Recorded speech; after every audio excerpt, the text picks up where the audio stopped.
They have a very serious problem in independent left-wing spaces, and it's that they blindly trust mainstream media.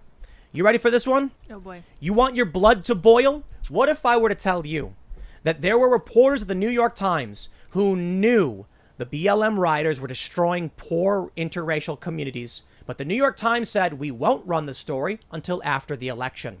Kind of obvious why. Well, we have this. This is from Barry Weiss's Substack, from Nellie Bolus, formerly of the New York Times. I believe this is let me make sure I'm getting the name. I'm fairly certain it's from Nellie Bolus. Yep, by Nellie Bolus. Okay, now that we know it's her, let's read her story. A note on Kenosha in light of the Kyle Rittenhouse trial.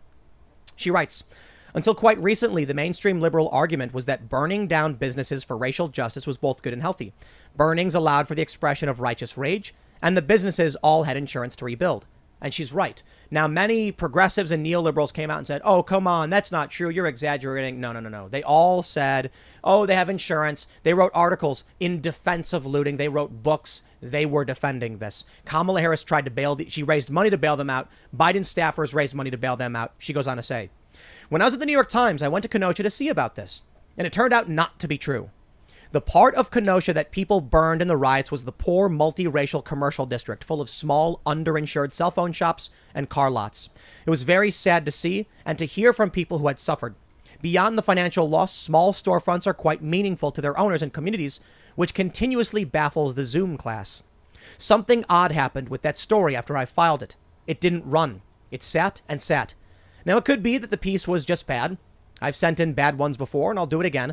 A few weeks after I filed, an editor told me the Times wouldn't be able to run my Kenosha insurance debacle piece until after the 2020 election. So sorry. There were a variety of reasons given: space, timing, tweaks here or there. Eventually, the election passed. Biden was in the White House, and my Kenosha story ran. Whatever the reason for holding the piece, covering the suffering after the riots was not a priority. The reality that brought Kyle Rittenhouse into the streets was one we reporters were meant to ignore. The old man who tried to put out a blaze at a Kenosha store had his jaw broken. The top editor of the Philadelphia Inquirer had to resign in June 2020, amid a staff outcry for publishing a piece with the headline, Buildings Matter Too. If you lived in those neighborhoods on fire, you were not supposed to get an extinguisher. The proper response, the only acceptable response, was to see the brick and mortar torn down, to watch the fires burn, and to say thank you. Holy wow. From Nellie Bolus, formerly of the New York, I believe, formerly of the New York Times. Yeah, she's not there anymore. Mm-hmm. To write that and to feel that indignation. The only thing you could do as you watched your town, your home, your friends and family's livelihoods burn to the ground was say thank you. The New York Times covered up what was going on. They knew how bad it was. They knew the lives being destroyed, and they said, yeah, but Trump might win, so let's kill that story until after.